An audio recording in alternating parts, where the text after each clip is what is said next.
live. He's nationwide. This is the Zach Gelb Show.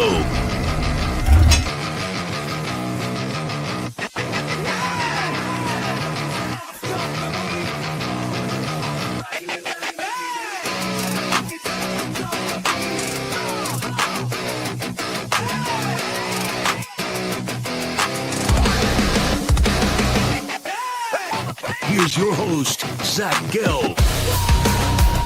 Live from the palatial yet not overly ostentatious studios of 365 Sports here in beautiful New York City. Welcome on in to what is a Wednesday edition of the Zach Gelb Show right here on 365 Sports. Josh Pastner, the coach at UNLV, former Georgia Tech basketball coach, former Memphis coach.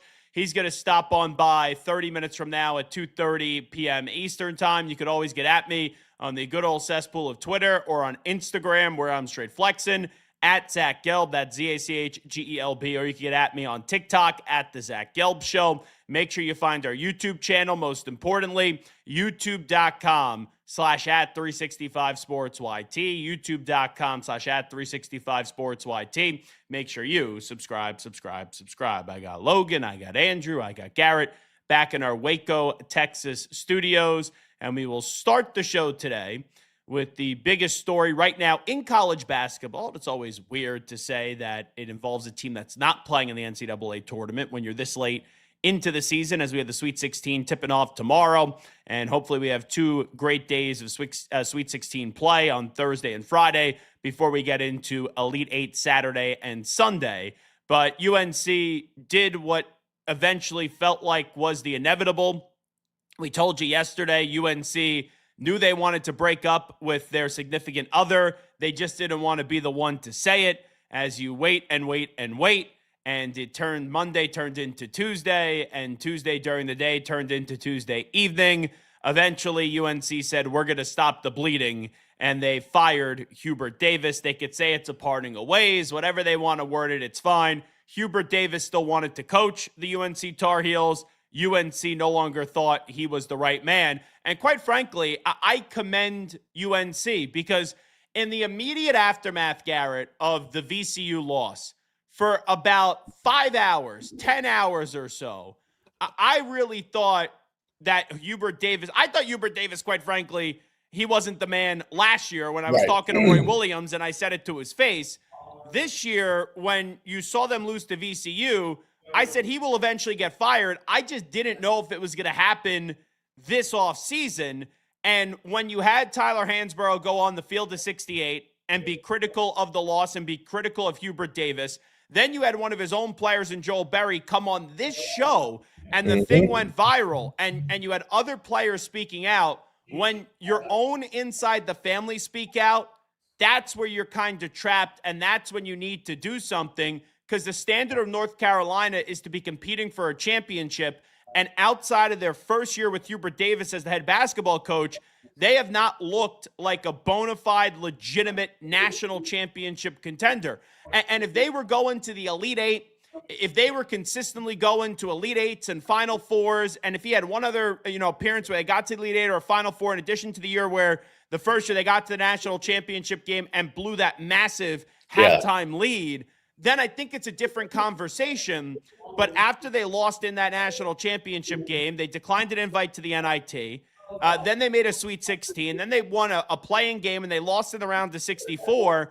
And when you're up 19 points up against VCU, and I love Phil Martelli Jr., I love the Martelli family, I don't care who you're going. You're UNC, and you're going up against VCU, and you have a 19-point lead, you got to win the game. And when you don't win that game, I don't want to hear that you didn't have Caleb Wilson. I don't want to hear any of these excuses. You got to beat VCU. And if they beat VCU and then they lose in the round to 32, maybe it is a different story.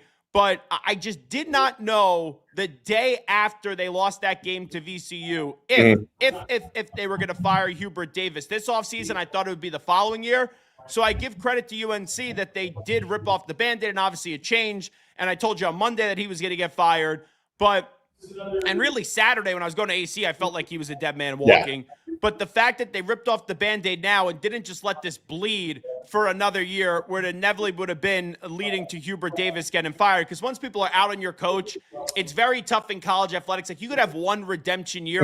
We've seen that. Like it happened with Billy Napier. It happened with Mike Norvell. It happened with Neil Brown. When he was at West Virginia, those guys were dead man walking. They have a season that makes you believe in them. It extends life. And then shortly after that, it's just not going to pan out. It's not going to work out. So I credit UNC, even though it's the obvious decision, for making the right decision, because a lot of times these universities, when they're met with an obvious decision, they don't actually do what the obvious is. No, that's all valid points and great points. I also think, like, to me specifically, like if Tyler Hansborough, saying what he did on the field of 68, put all this in motion. Because if you don't have essentially one of the faces of your program being outspoken the way he was, I don't think it would have got the people in those circles. I agree. Carolina circles saying, oh, damn, you know what? Like Tyler feels this way. We could all come out and say, you know what? We feel this way as well. He's not catching the flack for it. So I think that was a smart move. You're right. You can't justify losing the way you lost against VCU. One thing I will commend for North Carolina for doing with this is we've seen it. Well, I've seen it here in Waco, specifically with the Aranda situation, where part of the talk with retaining him was holding on to the recruiting class. And I know we had the guest on the other day was talking about North Carolina has one of the best recruiting classes and all of this, but they didn't let that handcuff them. And I think that was another smart move in the current landscape of modern college athletics. But I'm really not surprised he got fired. It's just going to be really interesting to see who steps in and fills this void. I would probably think there's two players in the history of UNC basketball where if they got the ball rolling on Hubert Davis, that would lead to their firing. And those two players are Tyler Hansborough and Michael Jordan. Yep. And Michael Jordan, I've never heard him say something interesting about UNC basketball or That's the a NBA. good point, dude. That's a really good point. Well, he was that interview with Tirico. They did the NBA on NBC and how Peacock and all of it was getting all those games of the TV package. Like, oh, we brought in Michael Jordan for an interview. It's not like you got Wayne Gretzky on the desk, NHL on TNT. So you did him for an interview. Michael Jordan's a legend. He's boring, though. When you hear him talk about basketball, he's boring. He doesn't want to be controversial. He's not going to come on out there and speak against Hubert Davis. So they're really, I could say there's two players that could get this happen. It's Michael Jordan and it's Tyler Hansborough. Mm-hmm. You know, outside of fishing and NASCAR, you don't hear a peep these days from Michael Jordan. So it was never going to be him.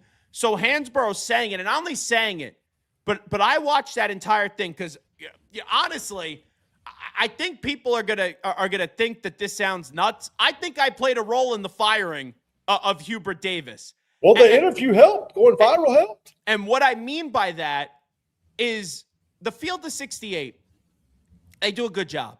They did like an 11-hour day show. It was like a live stream. Hansborough, I was watching because I saw Jeff Goodman put out the quote just in writing, and just in writing doesn't carry words that much anymore. You need a visual. And I saw Goodman put out a quote that Tyler Hansborough said, and I go, oh, wait for the video. And I waited like 10 minutes. The video never came out. So I went to their page and I screen grabbed it because I get ripped off all the time like that. I at least gave them credit because I actually have a backbone and I actually have some integrity. And I put it out there, and the thing did like 500,000 views. So that then gets circulated so many other places. Hubert Davis, Tyler Hansborough gets the ball rolling. And then we have Joel Berry come on. And I like Joel. He does a really good job at the ACC network. But Joel played for Hubert. Joel won a national championship with Hubert when he was on the staff with Roy in 2017 and was the Final Four most outstanding player. And I said to you before, I love Joel Berry. I think he's a great guest. But I said to you, I don't know how honest he's going to be about Hubert Davis because he's someone that he has a connection with. And it's an uncomfortable, difficult position to basically say that the guy deserves to be fired when he did so much for your life. And Joel Berry comes on here, and that does like another 250,000 views. And boom, you got Tyler Hansborough, you got Joel Berry basically saying, guys, we're one of your own. You keep on talking about this Tar Heel family and the culture and UNC. Hansborough said he's not surprised by the loss. And Joe Barry basically said in the nicest way possible, if he gets fired, no one should be surprised because it's deserved. Yep. So that leads to that storm of Hansborough and Joe Barry, anchored by yours truly, by the way, led to the firing of Hubert Davis. And Hubert Davis is a good man. He's a nice man. I don't always want a nice man leading my basketball program, but they tried the Roy Williams heir apparent. Roy picked this coach, and outside of the first year, it wasn't successful. It wasn't. And don't tell me, oh, well, in the third year, they got to the Sweet 16. This is North Carolina. North Carolina. You got to be a national championship contender. I'm not saying you got to win it every year, but you have to instill a belief that UNC could go win a national championship. They didn't do that a year ago, and that's when the Heat really started to pick up on Hubert Davis. And then it leads into this season where I predicted that VCU was going to beat UNC, and I'm not this great college basketball prognosticator, but I didn't like the way that UNC was heading into this March Madness tournament, and I thought that they were going to be able to get got. Now, I didn't think they were going to blow a 19-point lead, but when you have Tyler Hansborough sitting up there saying, I wasn't even comfortable at halftime, and he's on the field to 68, and he says to Jeff Goodman basically at halftime, yeah, I'm not happy, and then he's walking away at the end of the game because he doesn't want to show his frustration and his emotion when that's going on down the stretch, and then he gets back on and he goes, I'm not surprised by this whatsoever. Yeah, it leads to the firing today. Now, let's get to this timeline here. And this is from Shelby Swanson. And Shelby Swanson covers UNC athletics for The Observer in Charlotte, North Carolina. The rough timeline surrounding the Hubert Davis firing. Thursday, VCU loss. Friday, team returns to Chapel Hill. Saturday, the athletic director, Bubba Cunningham, meets with Davis. Sunday, Cunningham and soon-to-be AD Steve Newmark and Chancellor Lee Roberts meet to discuss the program. Then on Sunday, later in the day, Cunningham calls Davis, asks him to put together thoughts on what needs to change for the program to be more successful in the future. Monday, Davis shares his plan. Monday later that evening, Cunningham and Davis meet again to discuss the changes proposed by Davis. Tuesday, after reviewing those proposed changes, Cunningham and Newmark meet with Roberts, and they recommended a leadership change. And then Tuesday evening, immediately following the discussions with Roberts, Cunningham, and Newmark, they meet with Davis to inform him of their decision. So Hubert Davis is out. We don't need to spend much more time on him being out. But now the question is, what's next? And I put out a tweet when I was heading down to the shore that did 500,000 views. And the tweet said something along the lines of, like, you got to call Jay Wright, you got to call Dan Hurley, they'll say no. TJ Otzelberger is definitely a name that needs to be considered. Nate Oates definitely needs to be a name that needs to be considered. I'll be curious if Todd Golden or Dusty May would leave Florida or would leave Michigan. And then also, in addition to that, I said, here's like a Kyle Whittingham type of name, a guy that's been somewhere for so long, didn't win a national championship, and he's, a little bit different than Whittingham. A few has at least competed for national championships, where for Utah, it's just been conference championships. And maybe you go throw Mark Few a bone at UNC. Like, those are just some of the names that I was speculating. And that did 500,000 views. So when I sit here today, Matt Norlander comes out and he says Brad Stevens has already taken his name out of the running. I've seen The Athletic said there's two top targets. The two top targets for UNC are going to be Tommy Lloyd at Arizona, and I guess the number one target is going to be Billy Donovan, who's currently with the Chicago Bulls, obviously won 2 national championships with Florida, took them to another Final Four right before he dipped, did go to Oklahoma City, was fine, did go to Chicago. The Bulls are an absolute mess. And maybe Billy Donovan's going to be interested in the UNC job. I saw Adam Zagoria. He caught up with Coach Pitino today, Rick Pitino, who obviously has that connection and that relationship with Billy Donovan. He said Providence tried to get Billy Donovan. Billy Donovan wasn't interested in leaving the Bulls in season. Also, I know that there's a connection there, and that's Billy Donovan's school. I don't think Billy Donovan's coming back to college to coach Providence. No disrespect to a school like Providence. I'm rooting for you. And I actually want to see Providence have a lot of success moving forward. I've always liked Providence basketball. But when UNC comes calling, it's a different story. Coach Pitino did go on to say, I don't think he's leaving in season. I think the transfer portal window opens up on like April 7th, around there. The NBA season opens up on April 12th. So just because Pitino says he doesn't see him leaving in season, I wouldn't dismiss it. But Pitino said if I was doing the hiring, I would hire TJ Otzelberger from Iowa State.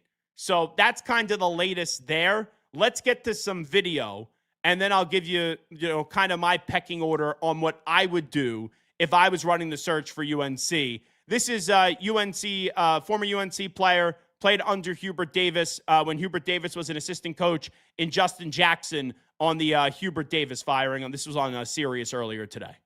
I don't think this is a conversation at all if they make it through VCU, and even if they lose to Illinois, to be honest with you. People, I think we're such prisoners of the moment, and we get so caught up in, was that a terrible loss? 100%. They shouldn't have lost the game. But we get so caught up in that and don't realize the fact, and I've talked about it at this point ad nauseum, but having – I look back on the 2017 team when we won the national championship.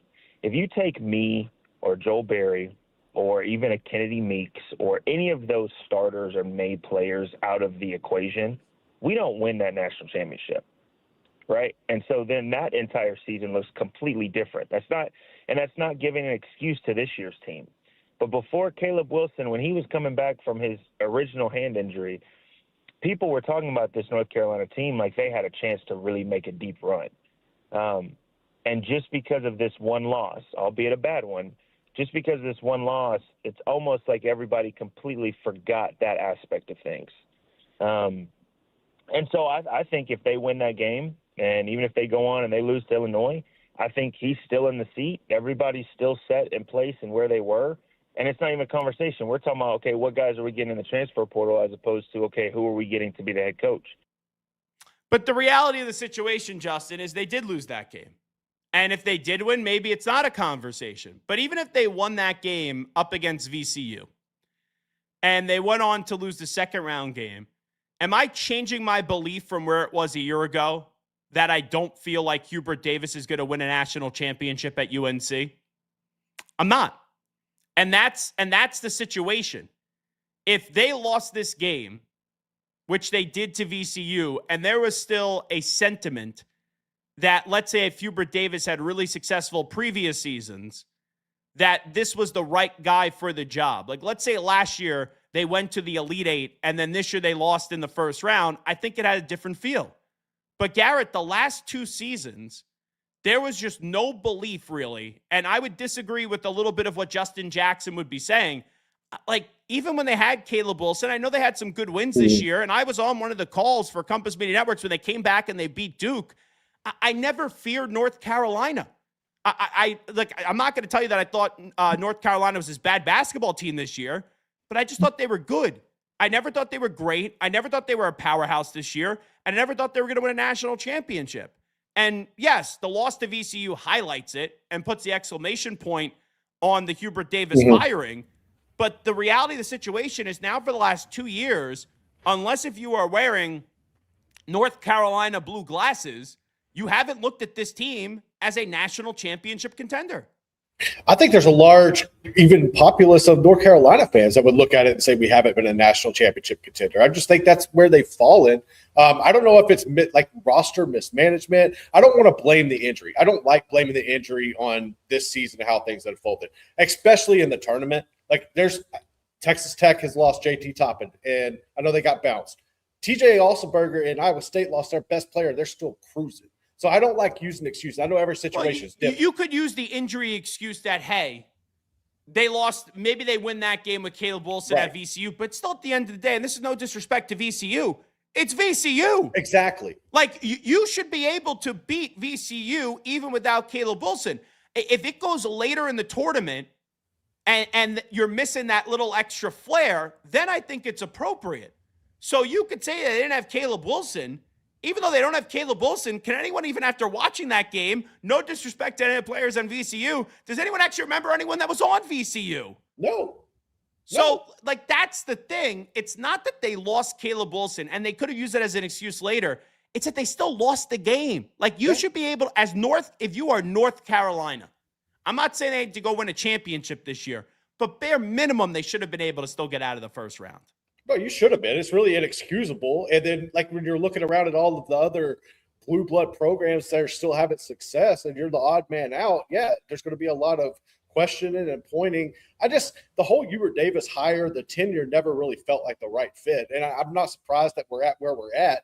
But look, dude, at the end of the day, he's gone. We got to move on. So I'm going to be interested to see how it unfolds. Well, I think the wording that you said right there is very interesting. It What's didn't that? seem like the right fit.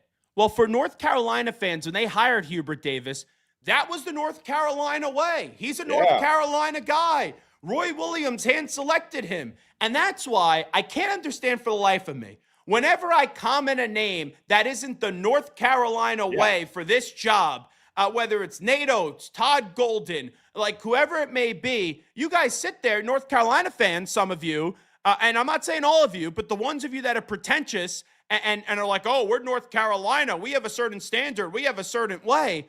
Well, that certain standard, that certain way led to you guys being unhappy with your program, and now you got to do something different. Yep. Now, could there be a blend?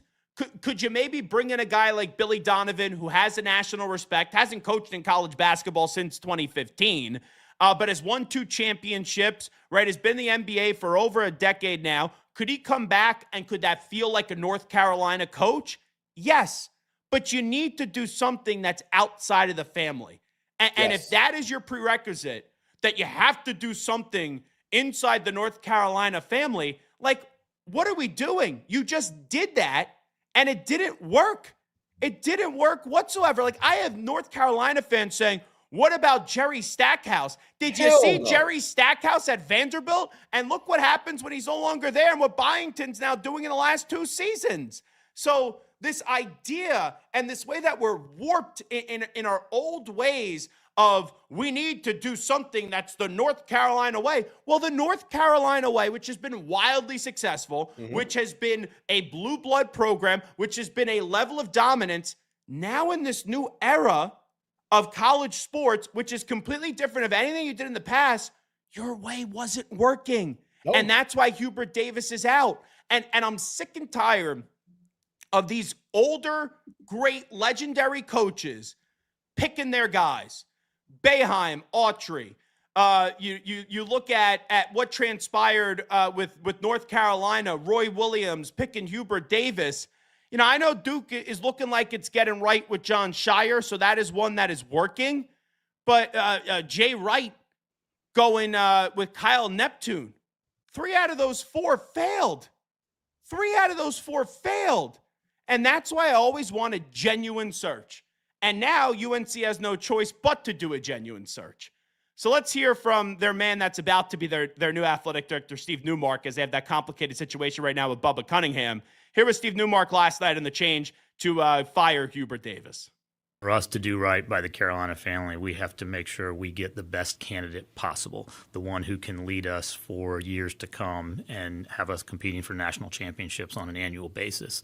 So when we look at that, you know, if you look at our incredible history and legacy of coaches here, almost all of them were great teachers. They were great strategists. They were great leaders. And so we really will try to ensure that whoever comes in and sits in this seat embodies all of those characteristics, and importantly, that they have a respect for tradition. And, you know, part of our tradition is having coaches who are innovators and build great cultures.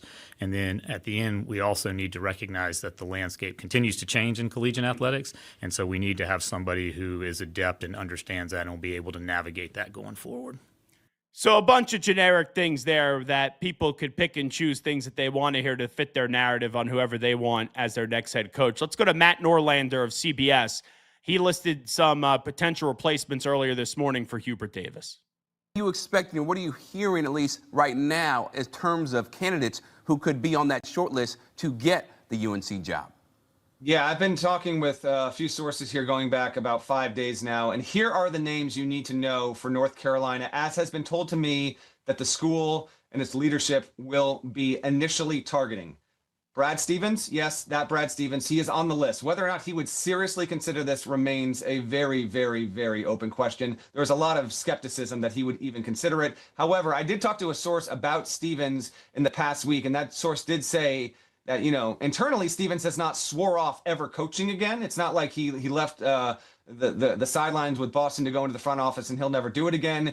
But if he wants to coach again, like almost any NBA job that he would want, he could get. That being said, it's Carolina, and the point is whether he's going to do it or not, North Carolina is going to ask him if he will be their head coach, and he is the number one person on the list. You move along from Brad Stevens, and then you get to Tommy Lloyd at Arizona. Apologies in real time, I'm getting a call from a source. Tommy Lloyd at Arizona.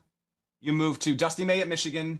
Iowa State, TJ Otzelberger are three big names. Maybe we float into the Todd Golden or Nate Oates realm. I'm told those names wouldn't be as high on the list as the names that I gave you.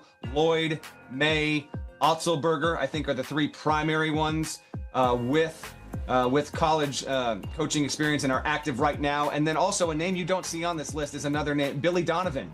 I'm told Billy Donovan, for the first time in a long time, would at least be open to potentially discussing this if he is indeed courted. We'll see if North Carolina chooses to pursue him. There's been some noise recently about whether or not Billy Donovan would opt to step away from his job with the Bulls or not.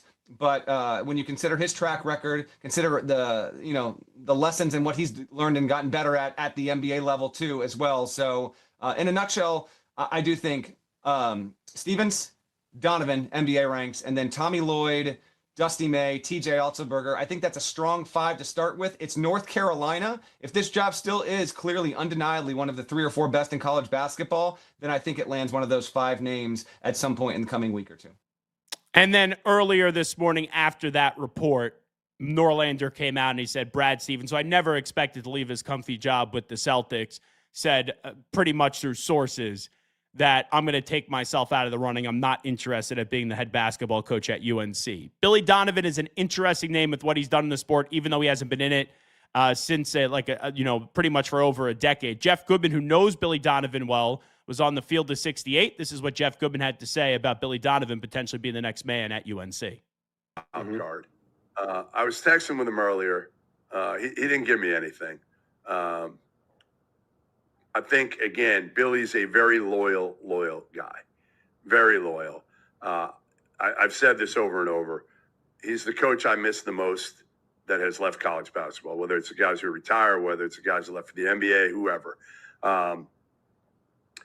The Bulls stink. We know that. He's got a lucrative contract with the Bulls right now. Reinsdorf has been very loyal to him. I think, in turn, he will be loyal to Reinsdorf.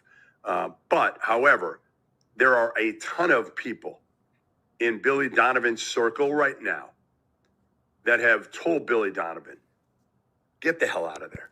Get out of there. You can't win with what they've given you, with what Arturas Karnisovas has given you in terms of talent.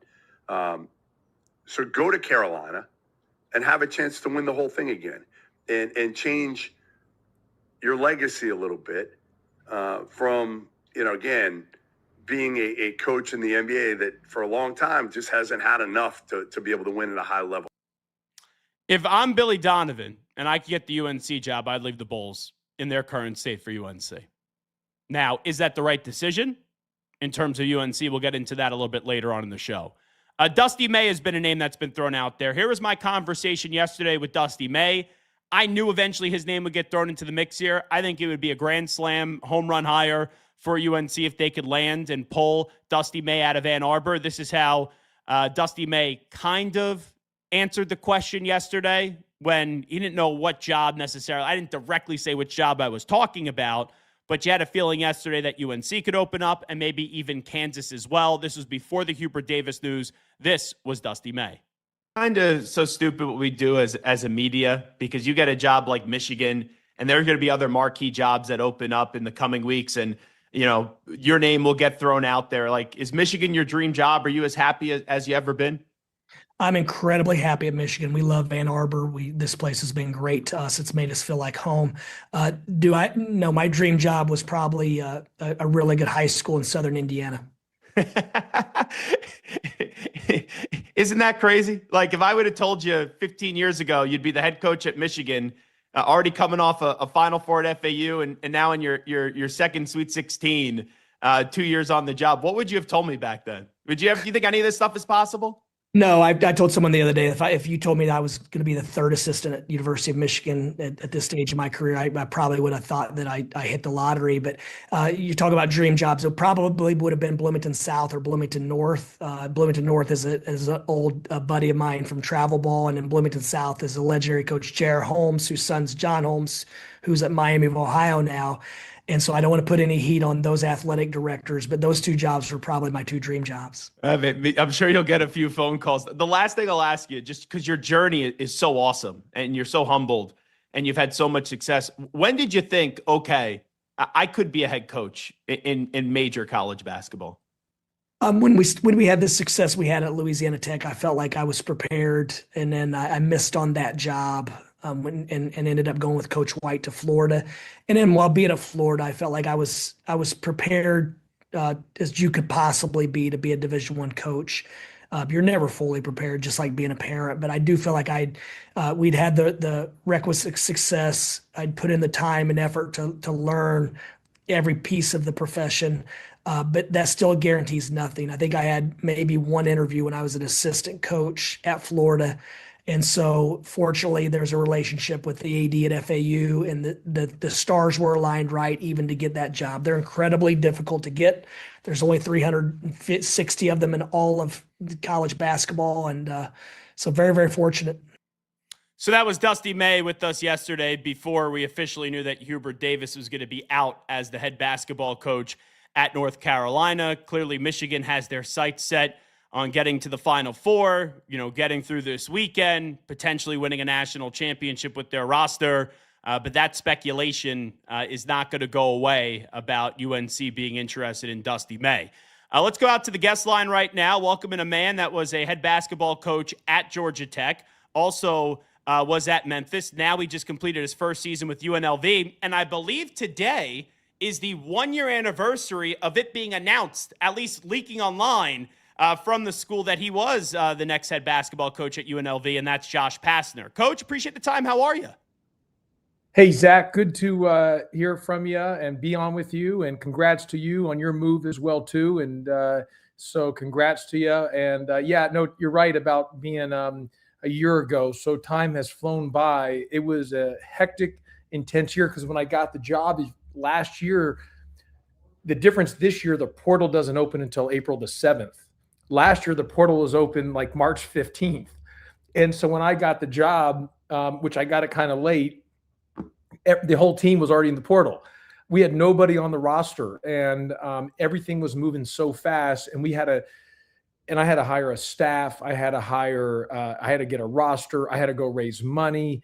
It was a hectic deal. And it was fast and furious. And so to try to put it all together it was an incredible experience. Unfortunately, to start the season, we lost our starting point guard and starting center, believe it or not, to injury. And so we then had to change who we were. We struggled the beginning part of the year. Even though we had a couple really good road wins, we just struggled a bit. But then we kind of found our way the second half of the season and really played well. It's a bigger rebuild than what I initially thought when coming in. But there just needed an opportunity of a fusion of energy, enthusiasm. Obviously, the UNLV name is such a brand name, and they've had such great success in the past. It's been down for a long time. No one's fault. It just probably the trees need to be rattled and shaken a little bit to try to get, wake the sleeping giant up, as I like to say. And I'm hoping, there's no guarantees and it's hard to do, but I'm hoping we're making good strides. I thought we made some good strides in year one and was able to establish culture and kind of what we want to do. And we got to make a big jump in year two, and excited and enthused to tackle that challenge. There's so many different ways you could build a team. We've seen coaches like Cal built heavily, one and done. We see development also be something. It's tougher to develop now, especially like at a school like UNLV with the transfer portal and trying to keep your guys to see that vision. I've always been impressed by your brain when it comes to basketball. And I think you're in an interesting spot where there's so many different ways to build a team. And I'm curious in this landscape, after a few years away working for ESPN, what you think is the best way to build a team, because you're ultimately the guy that needs to put together a squad that ultimately has success. Yeah, Zach, I mean, look, there's different ways to do it. My terminology I like to use is wearing loose fit clothing. I don't think it's one size fits all. I think you better be able to adapt. You got to be willing to change. You better be flexible. You've got to be able to make, split-second decisions and be okay with change. The hardest thing for a human being to do is sometimes to change. And so you've got to be being able to adapt to that. And look, I would love to sit here and tell you, Zach, that, man, retention is obviously is important. We want to keep our, your core group. You want to keep guys back because they know the system. But a lot of times it's not just about, well, I really like you, coach. It could be just about, coach, you've helped me increase my value here. We've done that for a lot of our guys who've played really well, who came in at a, as I like to use, we use the money ball approach. We had to get some guys who we felt we did a good job evaluating. We're under the radar, maybe not, we're undervalued financially. They came in and we're better than what their financial market was at the time. And now their value is really, at a high level. So yeah, would we like to retain the guys? Of course, but it just strictly comes down to money. So part of our sell at our place, yeah, we want to keep certain guys. You got to go raise money, but also we can get other guys around the country whose maybe is valued a little lower, but needs opportunity. And we see that through evaluation, because I still think evaluating is so important, and finding guys who are better than their financial market value and that underneath the radar and still have that chip on their shoulder, that edge, have something to prove. And I think we're a good spot on that. So, within our program. And so I think it's dealing with both. How do you retain? Because to retain, you've got to have financial means, and it's fundraising. I'm no longer the head coach. I'm now the fundraiser, and so you're wearing multiple hats. In fact, you're more the fundraiser a lot of the times than you are the head coach, and especially at a place like this. And so, but then we've got to do a great job in the portal, in evaluating, in finding guys that are underneath the radar, undervalued, and come in there and help them increase their value for the following year. So you had, as a player, you won a championship. As a coach, you had success at Memphis. You had success at Georgia Tech. You were on ESPN, comfy job, talking about the games, not a lot of pressure. I know all you coaches are addicted to this, and hey, you make good money at UNLV. But why get back into this? Because it's been tougher than it has been ever before to be a college basketball coach with all the other stuff you need to do. Well, there was a couple times when our early season, when we lost a couple of those games, Zach, all I thought about after I walked into the locker room was, man, I wish I was sitting next to Seth Greenberg in studio right now. What am I doing? You know what I mean? So, but yeah, no, look, maybe if I was older, I would have a different viewpoint, but I wanted to coach again. I love coaching. I love being around guys, love building teams. Yes, you are right. It's way different, more so than ever before. And I don't know if you can coach in today's profession if you don't love dealing with people. If you dislike dealing with people, it's an awfully hard profession to deal with right now, because it's just a different climate. So I enjoy dealing with people. As you know me well enough, Zach, what you see with me is what you get. I am like this all the time. I look at the glass as overflowing with extreme positivity. And so I was excited for the opportunity. But you're right. The opportunities I had in television were very hard to get. And I worked for different networks. I was working for ESPN. I was working for Turner during the NCAA tournament, worked for NBC. I was in the positions I was in. They were hard. They were very hard to get. And I had other opportunities to get back into coaching, but I was like, man, am I leaving this? Because if you leave this TV, the jobs like I mentioned, they're just, it's not easy. It's like getting a really big time head coaching job, the opportunities I had in television. So I didn't just want to leave that for anything. And so when this job came available and I had the opportunity to interview, and then eventually they offered it to me, I was excited, enthused, and just ready to go. And I was ready to get back into coaching. And I was refreshed and excited, and and seeing if we can take my third program as where I'm the head coach back to an NC2A tournament. I mean, this is kind of my third program of trying to have to rebuild something. It's interesting, when I took over Memphis, obviously I was following John Calipari, and you're following a legend, and it was the most wins in the history of a 4-year time period. The issue was everybody, the entire recruiting class and the entire roster left to go with Coach Cal at Memphis, or to Kentucky and so that was a rebuild that people don't want to understand it, but that was a rebuild to have to rebuild a whole roster. And that wasn't during the NIL area. We had to get guys. I had to beg guys. I mean, I was begging this kid, DJ Steffens. I got an email. I mean, they said the only offer he had was a Division III kids. I mean, 4 years later, he's playing. He's a defensive player of the year in the league, and he played in the NBA and still is playing professional basketball. So we had to kind of rebuild that to get that back underneath the belt. Then I took over Georgia Tech and had that was a rebuild. And coming here, it's a rebuild. So I've kind of been in that world, and so I was kind of excited to say, do I have the opportunity to say I've been a head coach of another program, your third program, and to be able to kind of rebuild it back and take it to the back to an NC2A tournament. So I'm excited for that opportunity. I know you touched on it, replacing Cal at Memphis, and the expectations from the fan base. They're like, well, we expect the next guy to come on in and do just what Cal did. For Hubert Davis, right, he was at UNC. He follows Roy Williams, similar situation. You guys are both on the staff, and then today, Hubert Davis, or yesterday, was sent packing. Just when you look back, how difficult was that to follow in the footsteps of John Calipari after the run that he had at Memphis?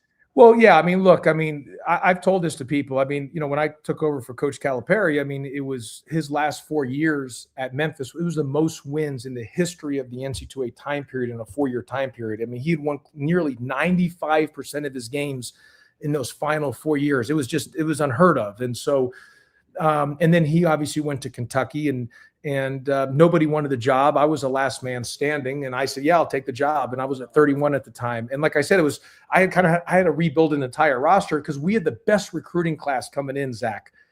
But they all wanted to come play for Calipari. You know what I mean? I mean, whether it was John Wall, Eric Bledsoe, DeMarcus Cousins, I mean, they all were coming to play for Coach Cal. They weren't coming to play for me. And so, and even in the grassroots of it, when you're selling to these guys, you're selling Coach Calipari. And so they all left to go to Kentucky, deservedly so. We had other guys that left to go to Kentucky, deservedly so. And so that, you had to go get a roster. And so you were no longer selling Coach Calipari. You were trying to sell, a 31-year-old who had never coached a game before at that level. So it was an interesting time. It was intense. And we won a lot of games during my 7 years there. We won a lot.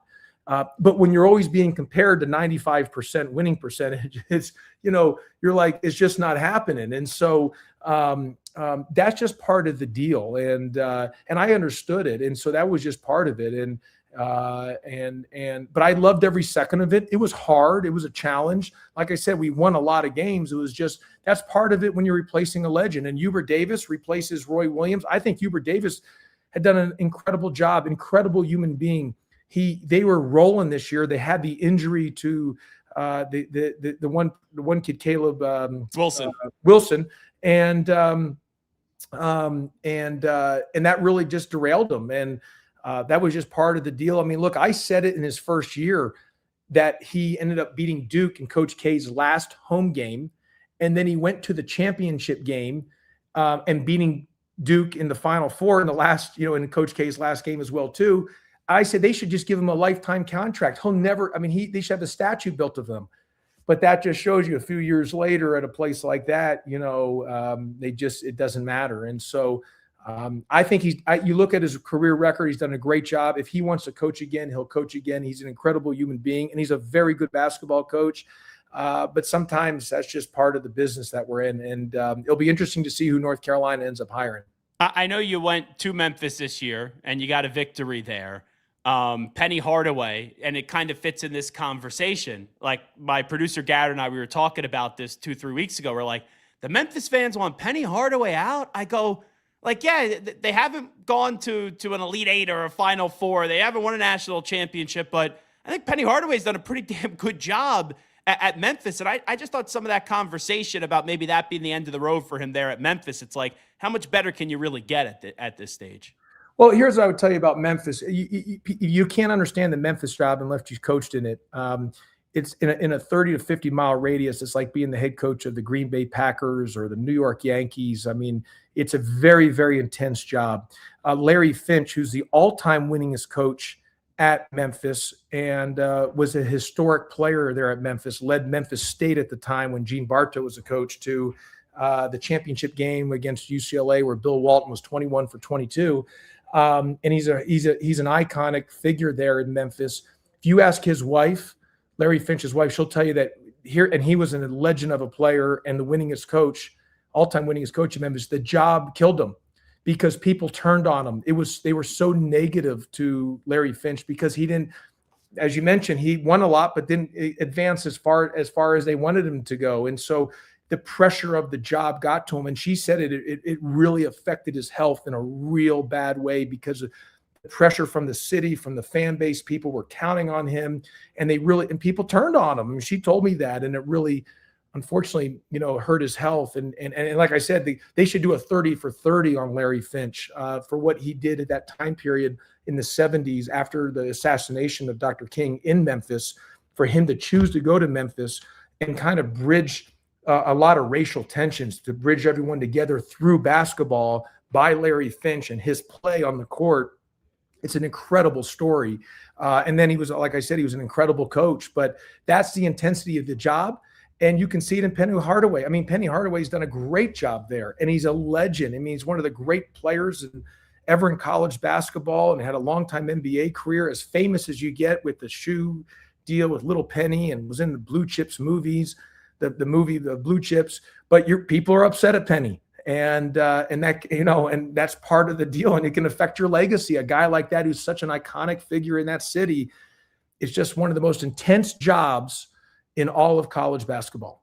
Josh Pastner here with us on 365 Sports. It is the Zach Gelb Show. I was down at the Jersey Shore last weekend, and I went to one of Calipari's favorite spots, and it's also one of Patino's favorite spots, this place called Chef Vola's, where the veal parm is just unbelievable. And they had the photo on the wall of the owner, Lou, with Cal, and Lou with Rick.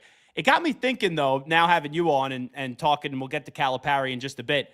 How did you guys form that relationship where you ended up on his staff? How did you guys get introduced to one another where he ended up hiring you?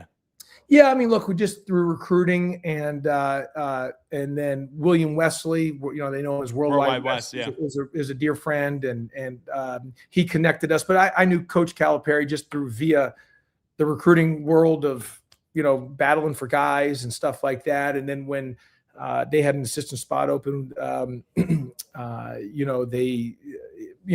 coach had reached out to me via Wes, and it all worked itself out. And I'm, obviously the rest is history from there. And I was very fortunate and honored to be able to be on the bench there with Coach Calipari and see, why he's a Hall of Famer, why he's one of the very best to do it in this sport. I'm hearing your connection with Worldwide West. I know Jose Alvarado's on with the Knicks. I may have to use you as my ticket plug for the postseason this year, Coach. Well, Wes called me the other day to ask me to come to the game in New York. They were playing the Pelicans, or maybe he was down in New Orleans, but he also come to see Jose. But the thing is I couldn't go because I had to get back in to get portal meetings, with our guys, who's retaining, who's coming back, because we just finished our season on Sunday night. We got back to the office Monday, and I've got to figure out, what are we doing with our roster? Is that quick? There's no time to sit and relax. I mean, you've got to figure out your roster, know what's going on, so you can have preparation for next season. And then I got to get into fundraising mode to be able to raise money. But I'm so proud of Alvarado.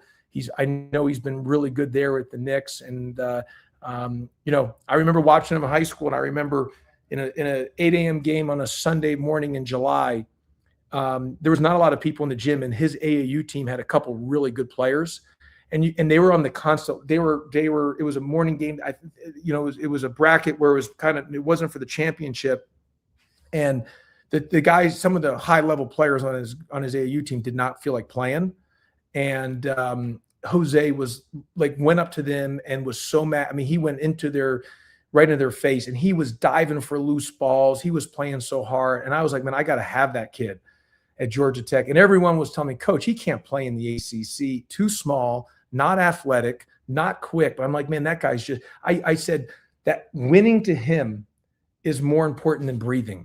And I said, we got to have a guy like that. And, ended up being a, ACC the defensive player of the year in the ACC, was all defensive, 2-time all defensive, all league guy.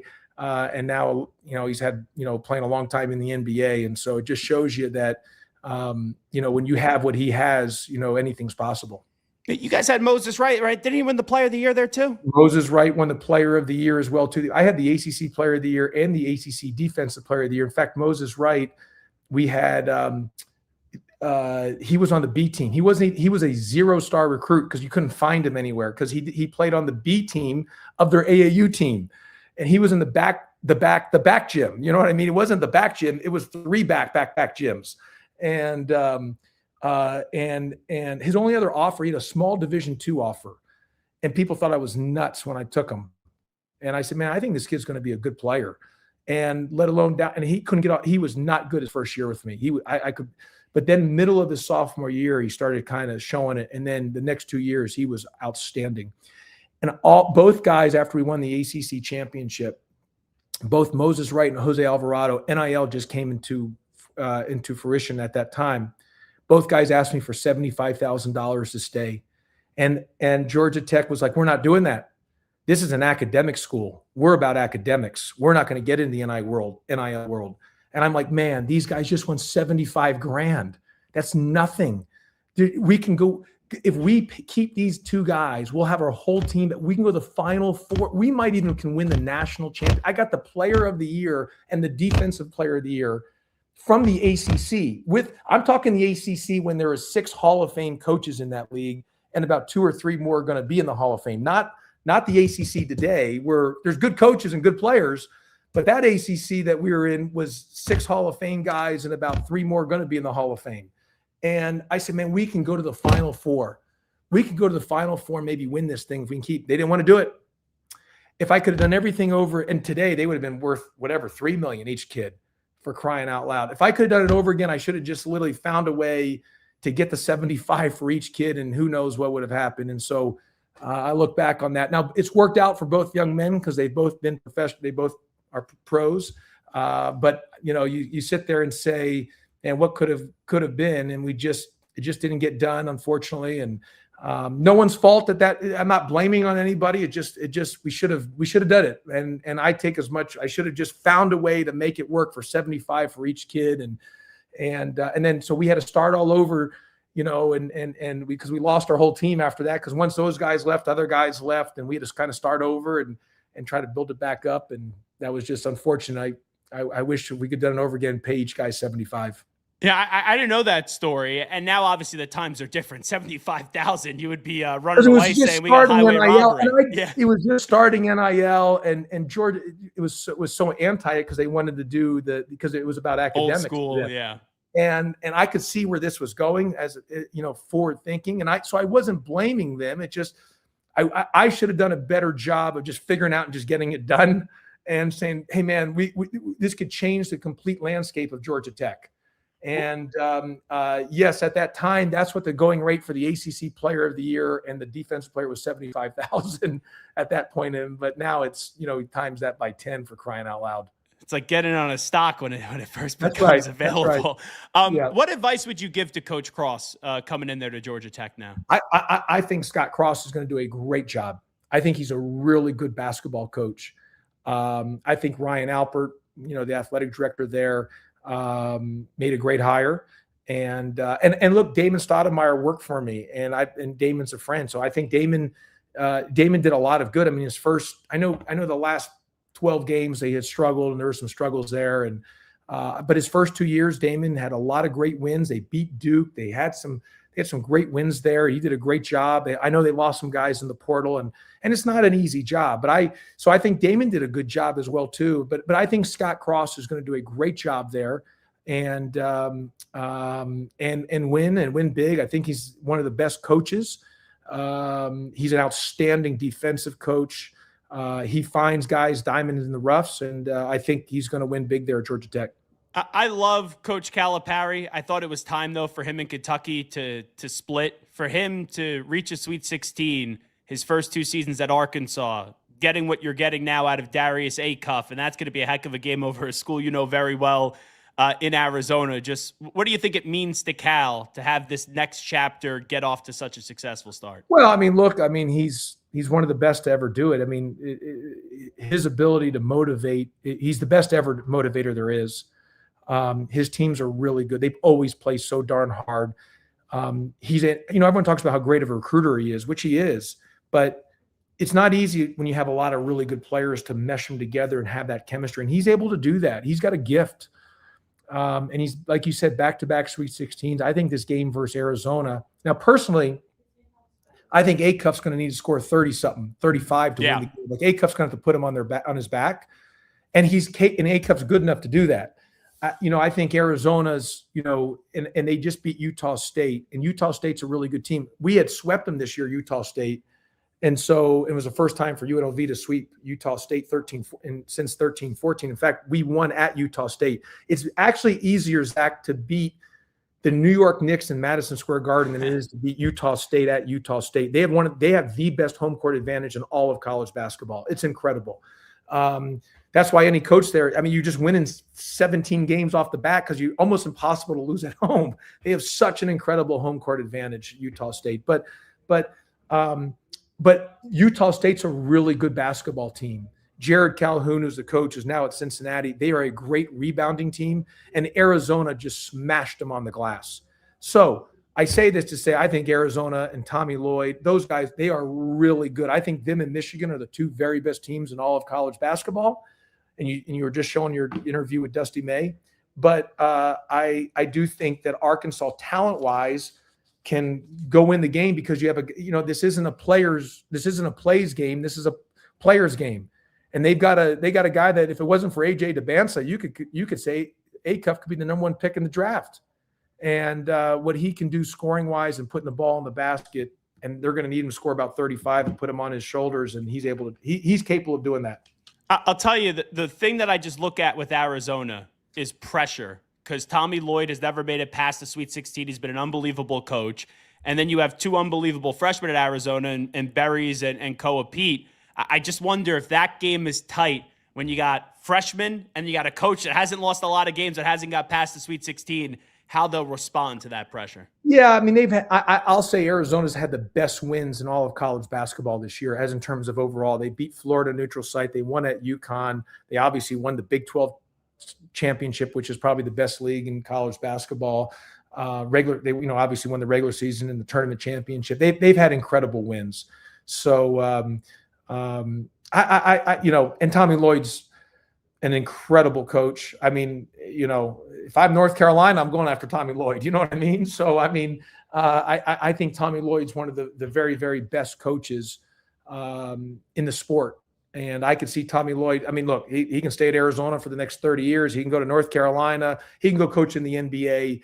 His trajectory is off the chain. And it's only a matter of time that he's going to have an opportunity, whether it's this year or some year down the road, he's going to be competing for a national championship.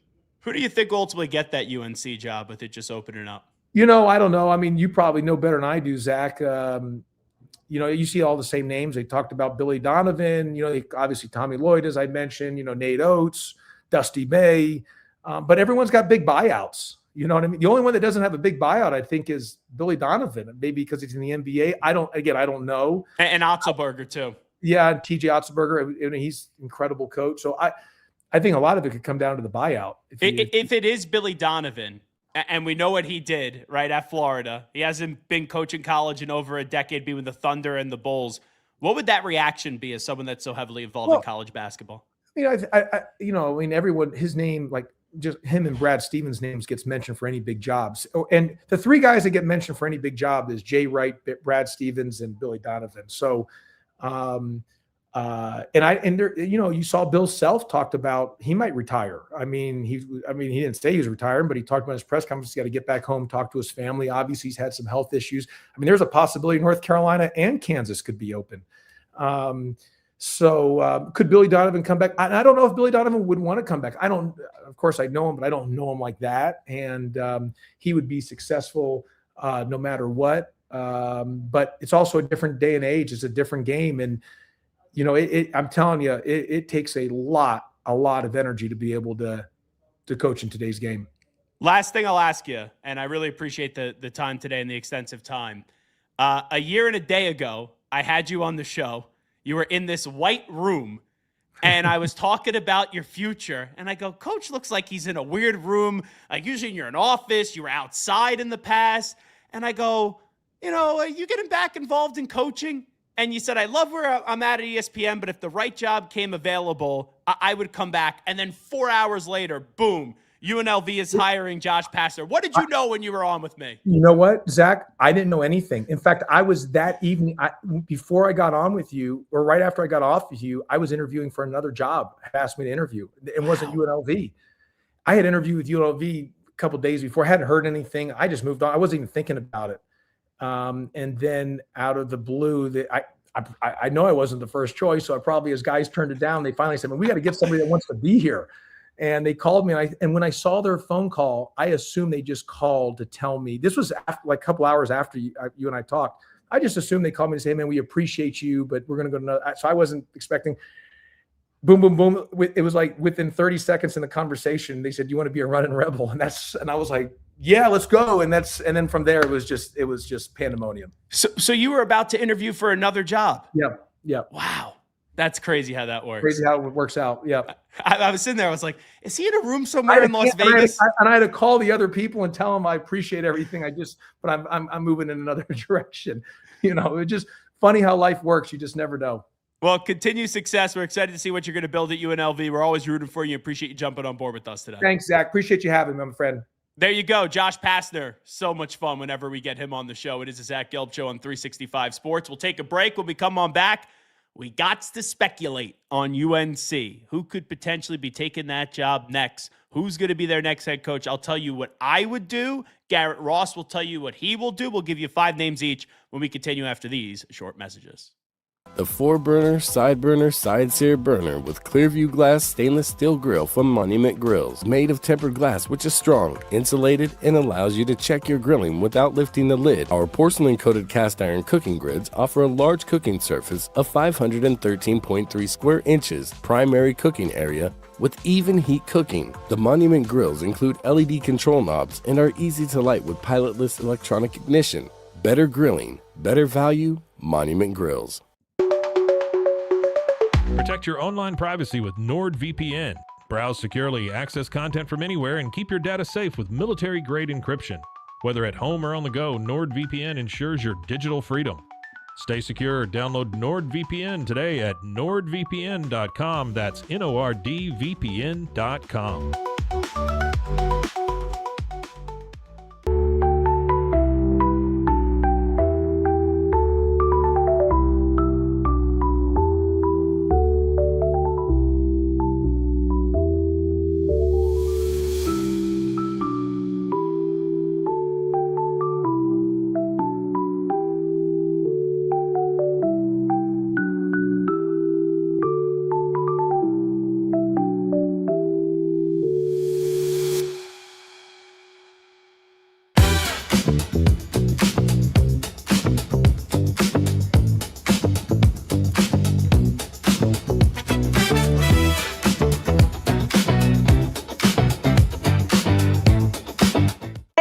I'm Abby Dommett, 2023 CrossFit Games athlete, and I use Airwave because it helps me breathe easier and stay more relaxed during my workouts. 1, 2, 3, 4. Very discreet. He's live. He's nationwide. This is the Zach Gelb Show.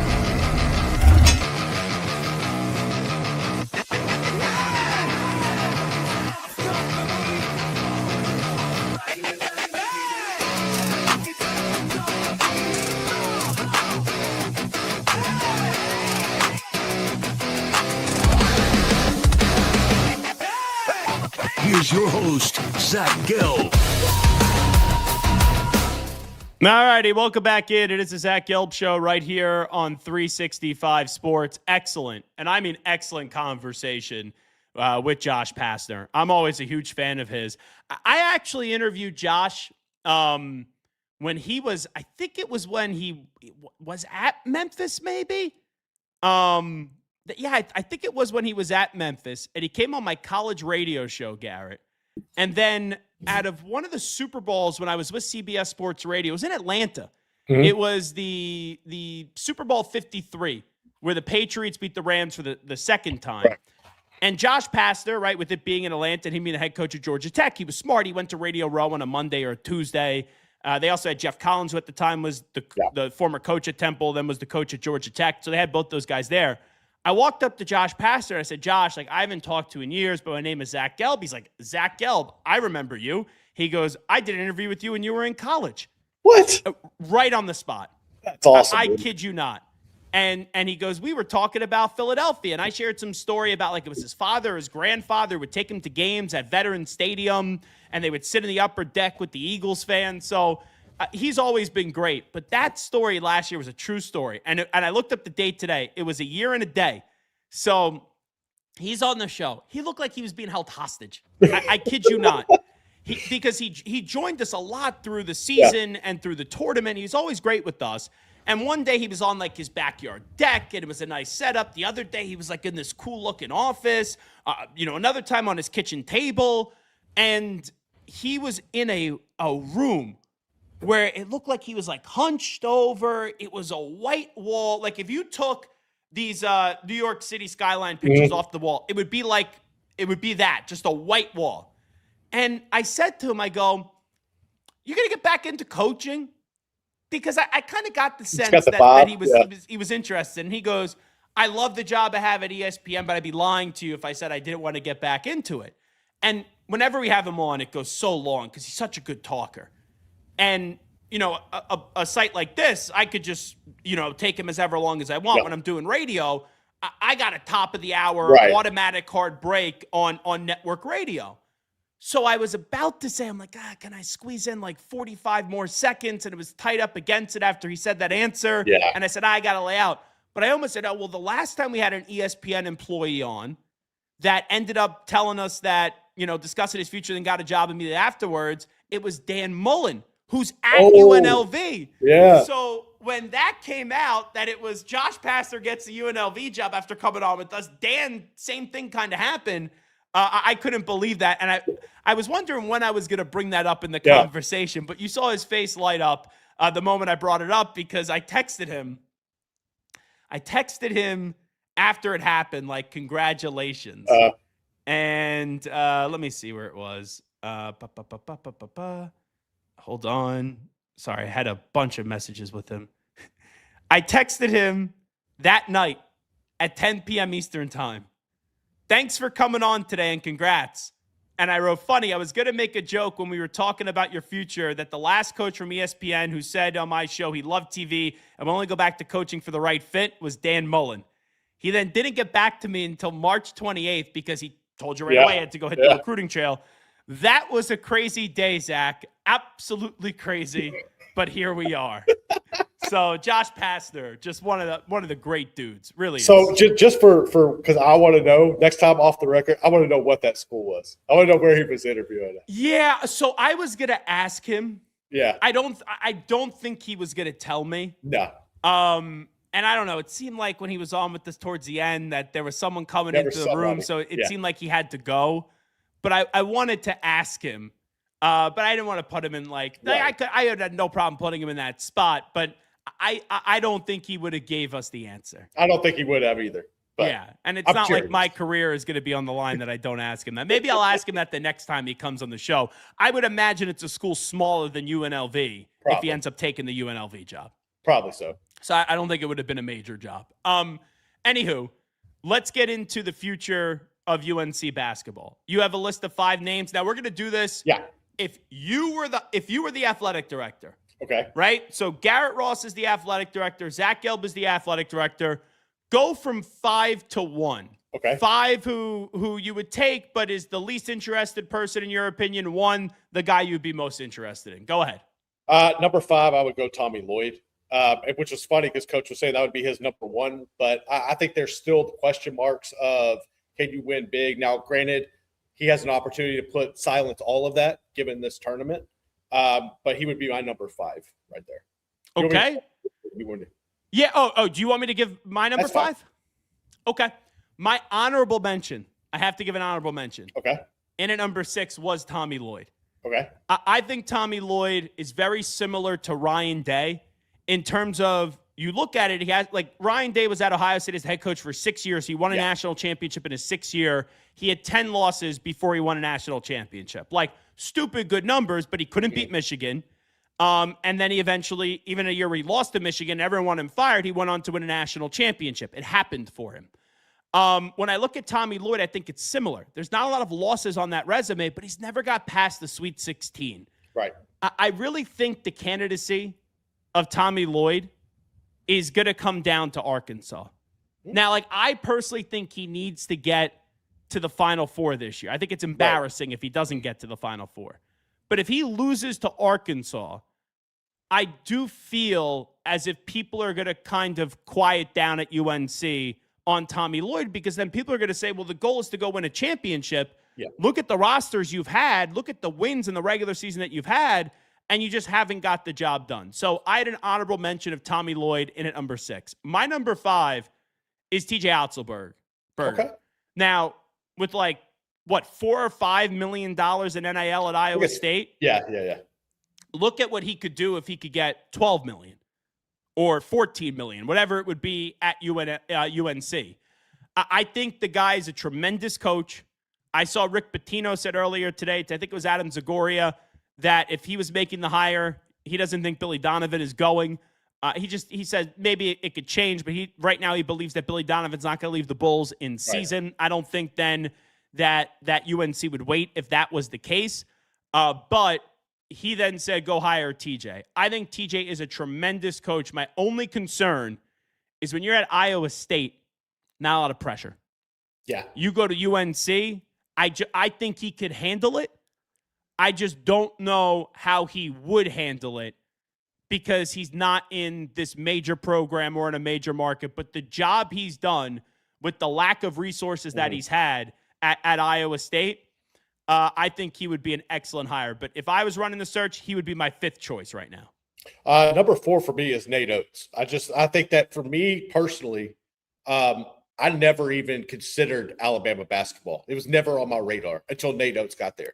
And what he's been able to do, draw you know, like the him in the Avery Johnson days, Garrett? No, you don't paying attention to the Avery Johnson days in Alabama. I once sat next to Avery Johnson at a Super Bowl. He was in the seat, the row in front of me and the seat in front of me. And we had him on 2 weeks prior to talk something NBA related. Yeah. And Avery Johnson was a good fan at that Super Bowl that I was at. No, I mean, he's a fun dude. He seems like he's a great guy, but no, I wasn't paying attention to no damn Avery Johnson, Alabama-led basketball teams. But no, Nate Oates, man, has made Alabama a destination, for players. I know there's drama that goes along with it, but I think that anytime you're at that level, you're going to have drama if you're good. It just kind of comes with the territory. Now, to the scale of it, maybe not so much, but regardless, you're going to have that drama. But I would definitely give Nate Oates a call that he's my number 4. My number 4 is Billy Donovan. Okay. Billy Donovan, pound for pound, is one of the best coaches ever to coach in college basketball. He won back-to-back national championships at Florida, was one of the best coaches in the sport. And Billy Donovan had a great legendary run at Florida, left to go to Oklahoma City, then from Oklahoma City did go to the Chicago Bulls. He's been fine in the NBA. It hasn't really popped off. He hasn't really been this great NBA head coach. My concern about Billy Donovan, why he's number 4 on my list for him going to UNC, if I was the AD and I was making the hire, is he hasn't been in the game, in the college game, in over a decade. Yeah. It's different now. I know it's more professional, but he won a certain way at Florida. Can you win in this new landscape? I would like to see Billy Donovan return to college basketball. I think it's much better for him to be at a place like UNC or maybe even at Kansas than to the Chicago Bulls right now, who are so irrelevant and are just a joke of an organization. But there is some pause. There is some skepticism Where if this was 8 years ago, Billy Donovan's coming back to college basketball, it would be A++.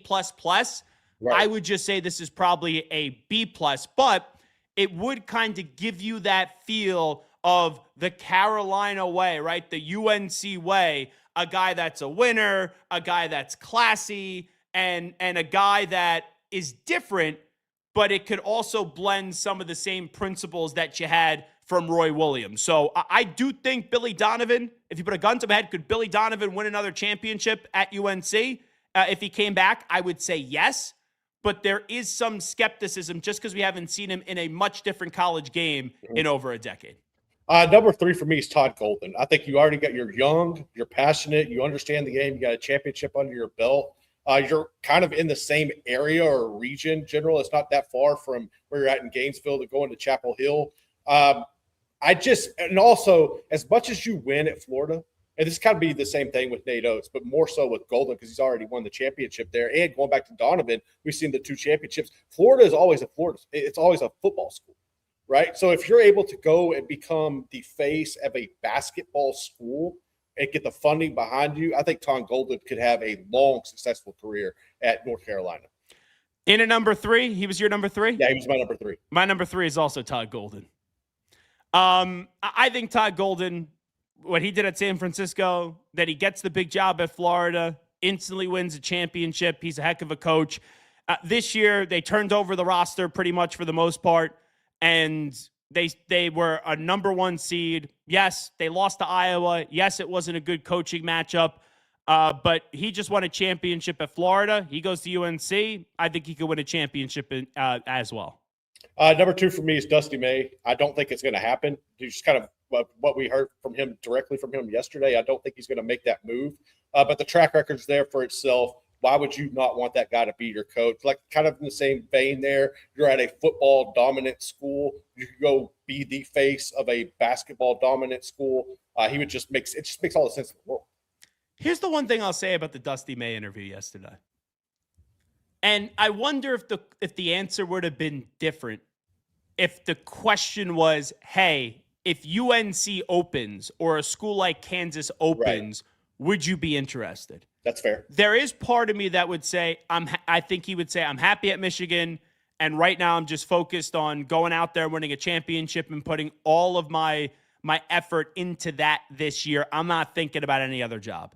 The way I asked it, because at the time North Carolina wasn't open, I said, hey, like, coach, what we do in the media is so stupid. You had a great job, and people are going to try to pull you away from it, because I know that's the reality, and I asked the questions that fans want the answers to. So I said, could you ever have, are you happy at Michigan? Could you ever have dreamed that you would have been the coach at Michigan? So in the way that I worded the question, he started off by the answer, I'm happy at Michigan, and could I have dreamed this? No, I thought I was just going to be a high school coach. Right. So when I listened to that answer, there's a lot of people in my mentions today where you'll have 2 different takes. Take 1 will be the Michigan fan. All I heard him say was he's happy in Ann Arbor. His family loves it here. He's not leaving. Yeah. Then there's another contingent of people that go, well, he didn't say no.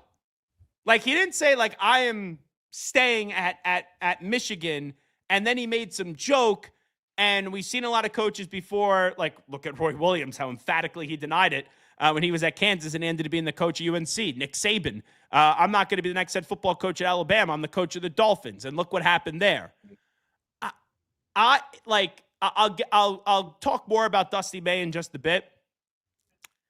Man, though, like, you were a graduate assistant, a student manager at Indiana. Yeah.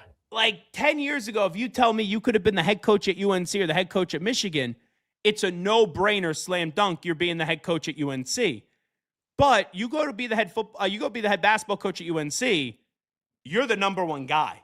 Yeah. You're the head basketball coach at Michigan. That's still a football school. Yep. And I kind of feel like Dusty May, where I don't know which way he will go because he's a student of the game.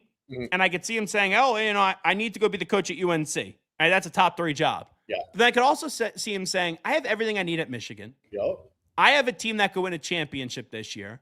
I have all the funding. Yep. And let's be real. I'm kind of left alone.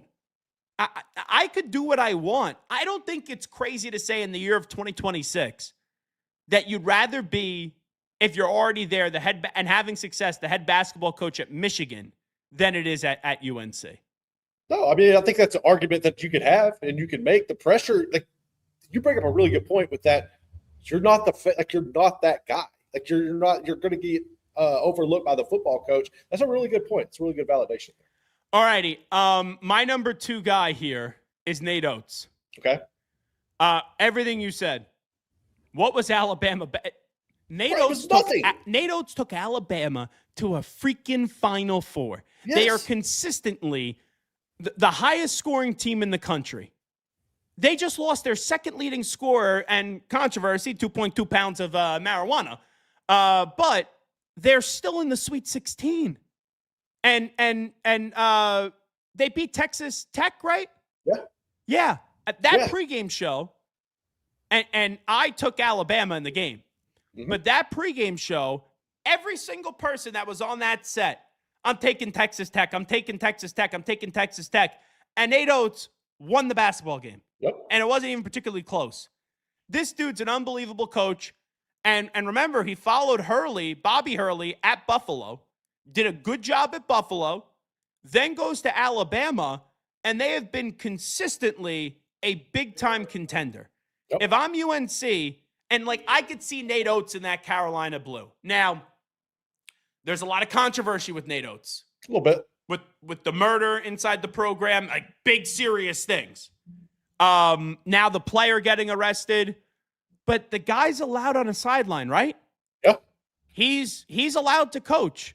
So if UNC doesn't want to hire him, he could stay at Alabama, or someone else could go. Like Kansas could say, hey, we want to go hire him. Now, I don't know if Nate Oates wants to leave, because I put it this way. I think Nate Oates would like to be more of a star than Dusty May would want to be. Yes. That's what and I know Dusty May well. I'm not going to sit there and say I'm best friends with him, but he's been on this show. You know, I say to be a friend of the show, you got to be on the show at least 3 times. He has been on my show, I think 7 or 8 times. And, I'll text him 40 minutes after the game. Congratulations. He'll get right back to me. Right. Nate Oates, I had him on once at Buffalo. I had him on at the Final Four last year. Had an extensive conversation with him about wings in Buffalo. Nice. And by the way, where does he go? Does he go ranch? Does he go blue cheese? He was offended I even asked the question. He goes, that's not even a question in Buffalo. He goes, it's obviously blue cheese. It's not ranch. No, it's not. We're smart. We have good taste buds. You in the South have nasty taste buds when it comes to wings. But he goes, usually the question is, where do you go get your wings? And he never heard of Bar-Bill. And I had to show him Bar-Bill. He's like, oh, those suckers look really damn good. I think Nate Oates has more of the personality of being the face of the athletic department. Yeah. You go to UNC, you're the face of the athletic department. At Alabama, you're not the face of the athletic department because they have this thing called Alabama football. But Nate Oates is tremendous. Whatever you want to think about him is fine. He's a tremendous basketball coach. And I do wonder this. Do you have what that new AD at North Carolina? We played it earlier. I know it may take a second or two to load, but let's just get his remarks on what UNC is kind of looking for in their new basketball coach. For us to do right by the Carolina family, we have to make sure we get the best candidate possible, the one who can lead us for years to come and have us competing for national championships on an annual basis. So when we look at that, if you look at our incredible history and legacy of coaches here, almost all of them were great teachers. They were great strategists. They were great leaders. And so we really will try to ensure that whoever comes in and sits in this seat embodies all of those characteristics, and importantly, that they have a respect for tradition. And, part of our tradition is having coaches who are innovators and build great cultures. And then at the end, we also need to recognize that the landscape continues to change in collegiate athletics. And so we need to have somebody who is adept and understands that and will be able to navigate that going forward.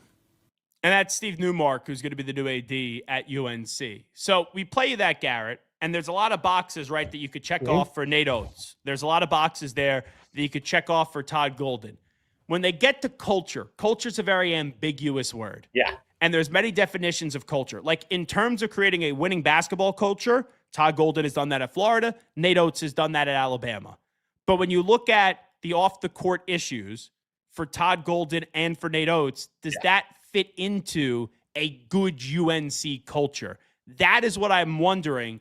Does a guy like Nate Oates, does a guy like Todd Golden actually have a chance to get this job if they wanted it? Because that's the other. I don't know if Todd Golden's going to leave Florida. I don't know if Nate Oates is going to leave Alabama. No, those are really valid points. That's the off the court stuff. That's something that can hang you up there. But my number one, and like kind of checks all of those boxes right there, is TJ Altenberg. Wow. I do. I believe in him. You're not even going Billy Donovan. No, I don't think Billy Donovan, I don't know that he'll leave the NBA because and I get it, it's very similar now. I just don't know that once you've been out of it, do you really want to go sit in people's living rooms and recruit again? I know it's a lot easier than what it used to be if you got the money. It's more professional now. It's more professional, but do you really want to spend your time doing that? I don't know him personally. I don't know if that's something he'd be interested in, but that and with how things have changed, he's not on my list. Whereas with TJ Otzelberger, he knows everything there is to know about the current landscape of college basketball. Iowa State was irrelevant, dude. They were 2-22 the year before he took over that job. He's constantly got them rolling. He's made Iowa State basketball a destination and a brand to be feared in the best conference, arguably, in the country with no resources, limited resources behind him. If you put him in North Carolina and you cut him loose, I think he could do tremendous things and break championships at Chapel Hill. So my number one name, obviously you got to make Jay Wright say no. I don't think Jay Wright wants to coach again because he doesn't want to deal with his NIL stuff. That's why he left Villanova. You got to make Dan Hurley's agent or himself say no. Yeah. I don't think Dan Hurley is leaving UConn. And I think if he does leave UConn, it's to go to the NBA. My number one name is Dusty May. I think Dusty May and what college basketball is in the year of 2026. Yeah. And I'm not talking about like legacy and who's done it the best in the past. I'm talking about from now moving forward. I think he's one of the best coaches in the sport. I don't know if you could get him from Michigan. I do not. You at least need to make him say no. He's got no drama. He's like the definition of class. At FAU, he took him to the Final Four and was almost in the championship game. And now he goes to Michigan after the mess of Jawan Howard. And the first year they win their conference tournament championship in the Big Ten, arguably the best league. And then they go to the Sweet 16. He rebuilds this roster. They're a number one seed. They're in the Sweet 16 again. I'd be very surprised if they don't go to the Final Four this year. You got to see if you can get Dusty May. Dusty May is my number one name. If I was hiring at UNC, he would be the guy that I'd be going at, afterwards. So my list, number one, Dusty May, if I was running the search at UNC. Number two, Nate Oates. Number three, Todd Golden. Number four, Billy Donovan. And number five, TJ Otzelberger. And then in at number six would be my honorable mention of Tommy Lloyd. Your five one more time? Number one, Otzelberger, Dusty May 2, Todd Golden 3, Nate Oates 4, and Tommy Lloyd number 5. There you go. It is the Zach Gelb Show right here on 365 Sports. The other thing, Garrett, is now if you get into yes or no, do you think they would take the job? Just give me yes or no, no explanation. Okay. Do you think Dusty May takes the job if they offer it? Yeah. You do? I do. I want to say no, but I don't know, man. I kind of agree with you. There's something like I said yesterday, dude. It's North Carolina. Why would you not want to go be the head coach at North Carolina? If they offer the job to Nate Oates, does he say yes or no? I would think he would. I think he would take it. I would say Nate Oates would say yes too. Todd Golden at Florida. I think he would. I would say no. I think he won a championship at Florida. I don't think he's leaving. Okay. Billy Donovan, they offer him the job. Does he say yes? That one I'm honestly not certain. I would say no because I just don't know too much about him in that current situation. But I would say no. I think he would say yes. TJ, okay. Yes or no? I think he's definitely taking it.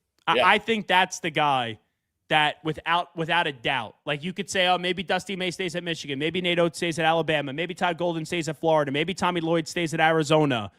Maybe Billy Donovan doesn't want to coach in college again. If they offer the job to TJ, I think you have to take it. You have to. You triple your resources. Yes. Tommy Lloyd. How much of a blow that? Do you know how much blow that would be to Iowa State in general? You had Matt. A massive loss. Bro, you had Matt Campbell bring stability to a god awful football program.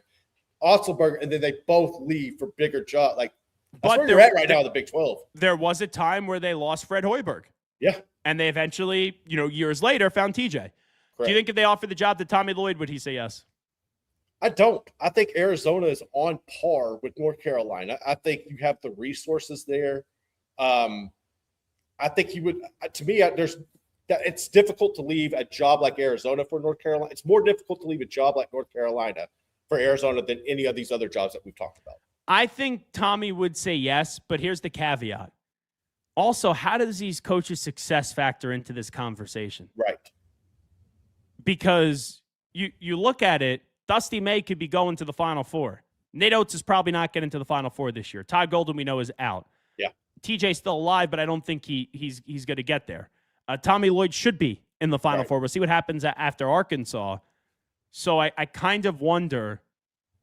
I do wonder how that does factor into it. Now, let's do this, and then we'll wrap up the conversation here. Okay. Who is, not who should, who is going to be the next basketball coach at UNC? I'll give you a 3, 2, and 1, and then we'll both say the answer at the same time. Do you have your answer? Yep. Do you want to lock it in there? I'll lock it in. You want to lock the answer in? Locked. I will lock my answer in. I feel like it's like deal or no deal. Ready? 3, 2, 1. Billy Donovan. Ooh. I'm standing with it, dude. I just, to me, it makes too much sense. Like, why would you have taken? I think he could win a championship. I legitimately think he could win a national championship at Iowa State. I do. But man, if North Carolina comes calling, bro, you've got to take that. I think you're drinking some of that Big 12 Kool-Aid if you think he's going to win a national championship. I think he at Iowa could State. Eventually. I'm not saying this year. I think this year he's an elite. Scott Drew did it at Baylor, but so I won't even talk about that. That was a unique circumstance that I don't think would have happened. So Mickey Mouse championship with COVID is what you're saying?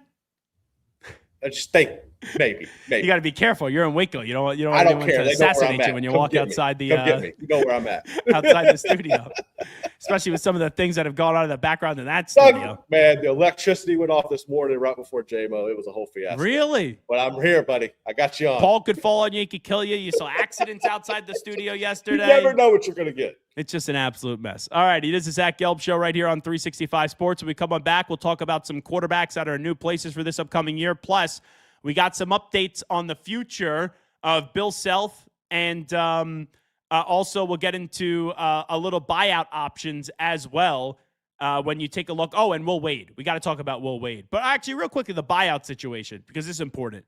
Todd Golden, $16 million on the buyout. Mm-hmm. Tommy Lloyd, $11 million on the buyout. On April 1st, Alabama's buyout for Nate Oates is $10 million. Michigan's Dusty May is $7.5 million. And then you being a TJ Otzelberger stan, it's only at $4 million. Yeah. Pretty low. Pretty low. Coming on back, and this is Zach Gelb Show right here on 365 Sports. Do you have a second? Yeah, come on in. Thanks. I'm having an issue with Ralph. With Ralph? He keeps stealing my lunch. He's just researching new flavors. That is slow smoked turkey. Ralph steals my lunch all the time. You get used to it. He also peed on my bag. Oh, he is warming up to you. You know, starting a new job, it's a big change. I want you to think about how you can be more accommodating to Ralph. We're all co-owners here.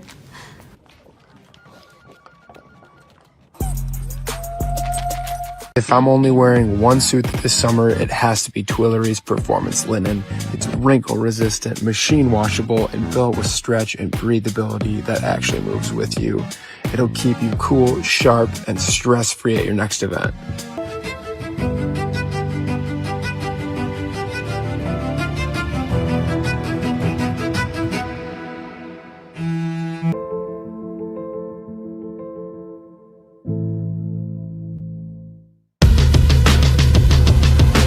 What does being different mean to me? You know, that is an interesting question. Because there really isn't one way. There's a bunch of different ways you could do it.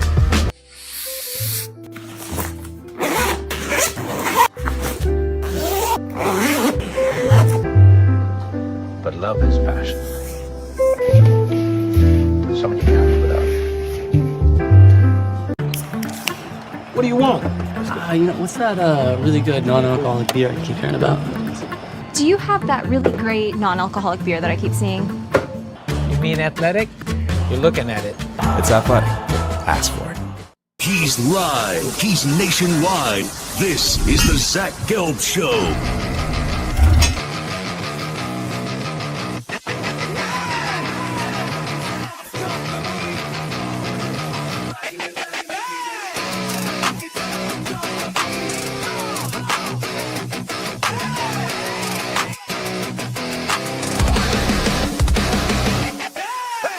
Here's your host, Zach Gelb. All righty, this is Zach Gelb Show right here on 365 Sports. Garrett, I'll give you the ordering options here. Okay. We got Will Wade, we got Bill Self, we got new quarterbacks in new places. What do you want to start with? Let's go Will Wade, Bill Self football. Okay. I actually would have ordered it the same exact way. So Matt Moscona, who does a great job covering LSU. This is the latest on Will Wade. As I don't know about you, I always just thought that was internet fodder, that Will Wade would be back at LSU. Oh, no. And then Matt McMahon has not been fired yet. He's still the coach there. I know the governor of Louisiana, the guy that looks like Mocha Joe Landry. Yeah, but he looks like. Well, let's not get. I don't need to get into politics here. Whichever side of the fence that you're on, I don't need to get into it. I'm not going to make a comment on Landry and his politics. I just saw my guy Bruce Springsteen is like, I'm going to see him in concert, but he's doing like I don't like Donald Trump, but I just want the music. All right. I'm going to sound like Laura Ingraham here. Just shut up and play the guitar, all right? Shut up and play the guitar. So anyway, Landry, though, the governor, here I am. Right. I'm about to make this innocuous joke, and Garrett's like, we're going political. We're going political. I just said I didn't like the dude. That would imply something about his politics, obviously. It's not like it's a basketball player or a football player. You don't like him because he, ripped your heart out or something like that. But have you watched Curb Your Enthusiasm? I have seen a few episodes. I'm not locked in like most people. Okay. I'm not a big I read a lot of books. I don't watch a lot of TV. There's a character, Mocha Joe. He looks like Mocha. He literally looks like a spitting image of Mocha Joe. Anyway, when I saw him, it was during the Lane Kiffin thing, and the Brian Kelly situation. I thought that it was just like a Saturday Night Live skit where they brought in Mocha Joe, and then I realized that was actually the governor of Louisiana. But anyway, this is from Matt Moscona. Will Wade met with NC State officials Wednesday to discuss reports about a possible return to LSU, sources confirm. NC State is expected to make a competitive offer within 24 hours to keep Wade in Raleigh. Can't confirm LSU is working to bring McNeese AD Heath Schroyer to Baton Rouge. The combination of Schroyer, I think I'm saying his name right, and LSU president Wade, how do you say the ADs there? Roos, I think it is? Rouse, whatever. Rouse. I know what he looks like. It's thought to be enough to lure Wade back to LSU. Wade's $5 million buyout at NC State drops to $3 million after April 1st. LSU is content to wait another week to make the move. Oh, well, they need to with the amount of money that they have to pay Brian Kelly. With coaching carousel in full swing and portal deadline approaching, the sides could negotiate a settlement of the buyout should Wade choose to accept the LSU job. If Wade stays in Raleigh, Matt McMahon will return as LSU's coach next season. Here's my reaction to that. What a shitty situation for Matt McMahon. And I know LSU fans aren't going to have sympathy for him because the guy hasn't won enough games. But I got a chance to know Matt a little bit at his old job. I think it was at Murray State. With the whole John Morant, tenure and all that. Matt McMahon's a good dude. Now, hey, sometimes you just want a good dude to be your basketball coach. So I think it's ever going to work at LSU. Probably not. But this is kind of crappy. That he's kind of sitting there when all these other coaches, right, are getting into that mix to go get a job. Because if he gets fired from LSU, he'll land somewhere else. But they may make him wait until after April 1st, and then he can get thrown in this cycle late. Now, if NC State comes out today and go, hey, we reached an extension with Will Wade, then this is over and he's the coach. But for Matt McMahon, and I understand he would get a lot of money to not be the coach, and he's already made a lot of money, and the everyday man's not going to have sympathy. But for him right now, it's almost like your wife is on a dating app. Yes. That's what it is. She is swiping, and she found her man's, and just as long as that man says, I'm going to go on a date, then you're SOL. Yep. But if she doesn't orchestrate the date, hey, honey, I'm ready to go to the bedroom with you. Like, what are we doing here? I don't know. I feel bad for McMahon in this situation. Granted, you could have come in and won more games, but it felt like he was never really wanted or accepted there. It felt like we are hiring you because we have to, because we can't get Will Wade at the moment. This whole thing has been waiting out Will Wade. Jeff Landry made it pretty obvious from the jump he wanted Will Wade back. He made direct comments. Oh, yeah. Wanting Will Wade back.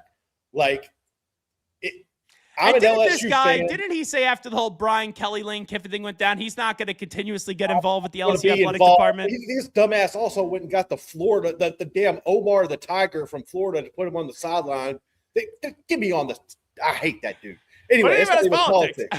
It's not even politics. Like, stupid ass. But regardless, so I felt bad for Matt McMahon in this whole situation. Like, was he the right hire? Probably not for that job. Like, but at the same time, like the way this whole thing has been gone, it's been a waiting game.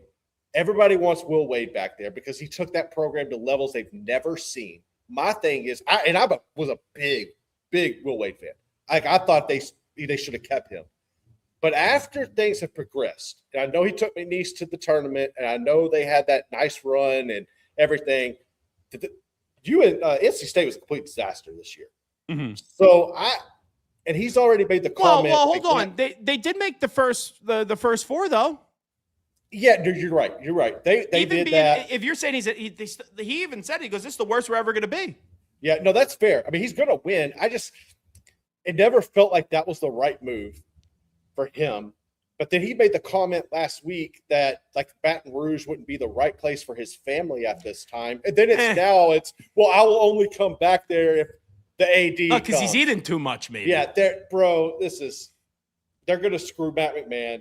Will Wade's going to be back there next year, and everybody in Baton Rouge is going to be singing Kumbaya. They're getting their whole gang back together. Yes.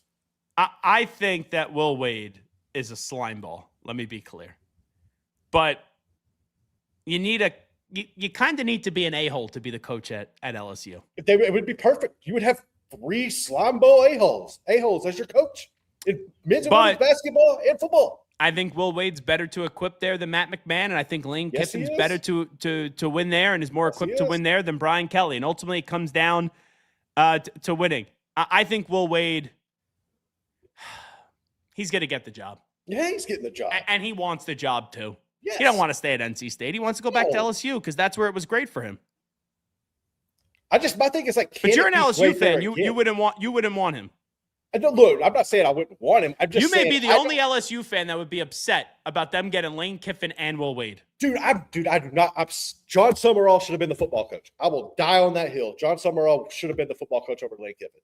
But yeah, I mean, I'm not saying I would hate it, but are you chasing the pass? Like, I don't know. I wouldn't hate it, but I just need to see it again. Are you surprised through all the accusations that LSU because he's still, I think his final year, they still won like 20-something games. Yeah. Were you surprised they just didn't stand with him? Kind of, because you saw like Kansas stand behind Coach Self. You saw other programs stand Sean Miller for a while at Arizona. But then Sean Miller, I think that's kind of when it happened. Like Sean Miller goes on his way. Mm-hmm. Things start heating up. Like you mentioned it, LSU wasn't getting the same type of wins that they were getting once. But also, like, the SEC got better around them. I think that was another thing. The SEC was starting to get better at basketball there. But, yeah, I mean, I'm not surprised, but I think in hindsight they regret not doing it, obviously. So the other day I asked you, and I said, do you think Bill Self is going to retire? Mm-hmm. You said no. I said yes. Correct. If I ask you that today, and I know you're one stubborn son of a bitch, do you think Bill Self is going to retire? I don't. I'm still staying. I think he comes back one more year. I think he gives it one more shot. I just feel like the way things unfolded this year were not how he wanted it. And granted, we've talked about it yesterday with people chasing perfect endings and stuff.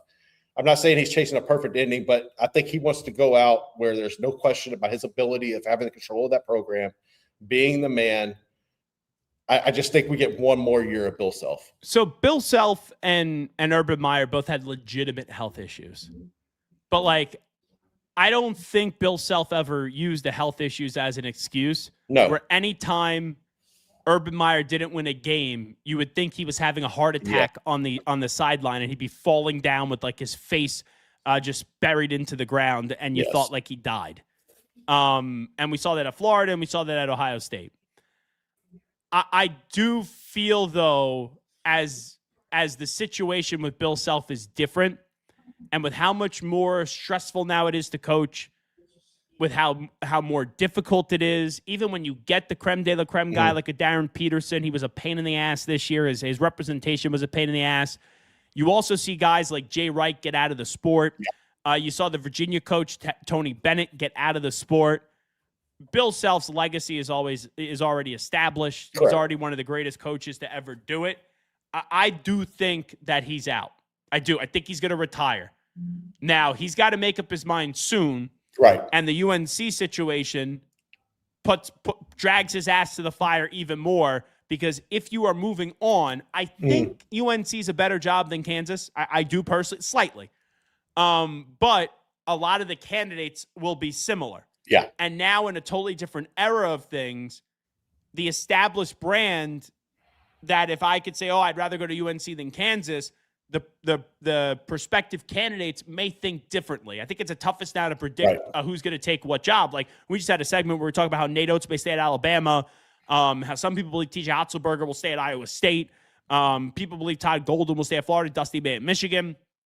You have UNC and Kansas both opening up. It's going to be a lot of similar candidates, and I don't know what the personal connections are, or I don't know how people will view maybe Kansas compared to North Carolina.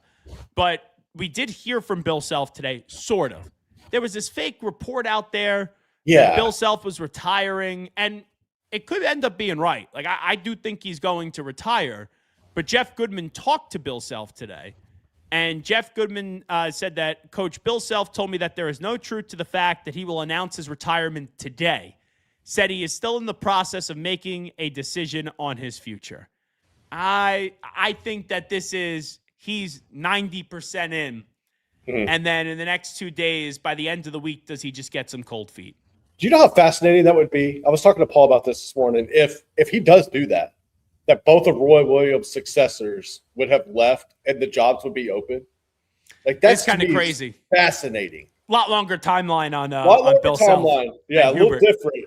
But that's just something. It hit me this morning. I was like, damn, that would be weird. So you kind of said it there. If you were the basketball coach and you were available for both of those jobs, you would take North Carolina over Kansas? Yes. You would? I think Billy Donovan's going to be the next coach of UNC. Okay. If I had to give you the instant analysis on who would get the Kansas job, and I don't like this because it's in the same conference, your guy, TJ Otzelberger. That would make, that would set the Big 12 on fire. If you left Iowa State for Kansas, dude. Ed Cooley, move over. Chris Beard, move over. We called TJ over. That would be nuts, dude. That would turn that rivalry up. It's a good prediction. That would be fun. It's a good prediction. We're saving this. And I don't know the truth to it. I've seen this online before. I don't know the truth to it. And I think it was Bracket Cat, like TJ's wife. Is she went to school at Iowa State? Did she play anything? I don't know. I want to say that she played something. Watch, let me just see. TJ Otzelberger's wife real quickly. Let's see. I'm pretty sure she was famous at something. Yeah. She was an Australian-American basketball coach and former player. There? I believe, let's see. I don't, she's married. She's married to TJ Otzelberger. There's some sort of connection there. Yeah, she went to college at Iowa State. Yeah, Bracket says she grew up in Ames. So, yeah, if you want to, good luck getting your wife out of her hometown at that point. But still, North Carolina comes calling. Hey, it's honey. been real, brother. Hey, honey, we could make $10 million a year. Yeah. All right. I like my hometown. I'm growing up. Good. Get a divorce if that's the case. Yeah. All righty. Quarterbacks in new places this year. So 4 of them in particular. I'm talking about not like guys that are going to be available in the draft. Malik Willis to the Dolphins, Geno Smith to the Jets, Tua Tagovailoa to the Falcons, and Kyler Murray to the Vikings. If you had to rank those 4 on who's going to have the most success this year, Kyler, Tua, Geno, and Malik Willis, how would you rank those 4? I think Kyler number 1. I would agree. Then Malik Willis number 2. I would disagree. Even though he lost Waddle. Then I would do Tua, and then I would do Geno. I would say number 1, Kyler. Okay. Number 2, Tua. And it's not really a belief in Tua. It's because it's more of a belief on some of those Falcons offensive players. And Stefanski won 2 Coach of the Year awards in Cleveland, even though they think he's like the worst person ever. I would then say Geno even 3. Ooh, okay. And I would put Malik 4. I just like Dolphins lost too much. They don't have Waddle. Could they get him back with one of their picks, 11 and 30 in the draft, a player that's equivalent? Sure. Yeah. I'm not saying Waddle is A.J. Brown. I don't think he is. But when the Eagles got A.J. Brown, the Titans said, we could replace him, and they got Treylon Burks. How'd that work out for you? Yeah. I just, if I had to handicap who's going to have the number 1 pick in the draft right now, I would say it's the Dolphins. So therefore, I don't think they're going to get great quarterback play. Big thanks to Josh Pastner for joining us. Big thanks to Garrett Ross. Big thanks to Logan. Big thanks to Andrew. Big thanks to each and every one of you. You could always follow me on Twitter and Instagram at Zach Gelb. That's ZachGelb. You could always get me on TikTok at The Zach Gelb Show. And make sure you subscribe to our ever-growing popular YouTube channel, youtube.com/@365SportsYT. You got to go do that. youtube.com/@365SportsYT. I'm Zach Gelb. We'll talk to you tomorrow, everybody, right at 2 p.m. Eastern, 1 p.m. Central Time. We out. Bye-bye. Peace.